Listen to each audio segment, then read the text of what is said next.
Hello అందరికీ welcome to SS home foods. ఈరోజు వీడియోలో డైట్ చేసే వాళ్ళకి కూడాను ఈవినింగ్ స్నాక్ రెసిపీగా అండ్ హెల్దీగా ఇంట్లోనే ప్రిపేర్ చేసుకోవచ్చండి. ఇక్కడ నేను బ్రౌన్ బ్రెడ్తో ఎగ్ బ్రెడ్ శాండ్విచ్ని ఎలా ప్రిపేర్ చేసుకోవాలో చూపిస్తున్నాను. దీనికోసం ముందుగా 2 ఎగ్స్ని ఇలా మిక్సింగ్ బౌల్లోకి వేసుకొని బాగా స్టిర్ చేసుకోవాలి. ఇందులోనే హాఫ్ కప్ వరకు క్యారెట్ తురుముని, అలానే క్యాబేజీ తురుముని, ఇంకా క్యాప్సికమ్ కూడా వేసుకొని బాగా కలుపుకోవాలి.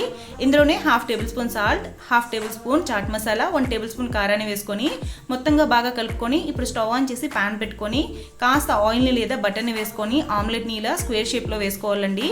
మొత్తంగా ఇలా ఆమ్లెట్ని 2 వైపులు కూడా టర్న్ చేసుకుంటూ ఫ్రై చేసుకొని వేరే ప్లేట్లోకి తీసుకోవాలి. ఇప్పుడు ఇదే ప్యాన్లోకి మనకి ఎన్ని బ్రెడ్ స్లైసెస్ కావాలో అన్ని బ్రెడ్ స్లైసెస్ని లైట్గా ఫ్రై చేసుకుంటూ వేరే ప్లేట్లోకి తీసుకోవాలి. ఇప్పుడు ఒక బ్రెడ్కి ఇలా టమాటో కెచప్ని మొత్తంగా అప్లై చేసుకొని స్ప్రెడ్ చేసి పైన మనం ముందుగా ప్రిపేర్ చేసి పెట్టుకున్న ఎగ్ ఆమ్లెట్ని వేసుకొని పైన చీజ్ని వేసుకొని ఇంకోసారి 2 వైపులు కూడా టర్న్ చేసుకొని సర్వ్ చేసుకోవాలి.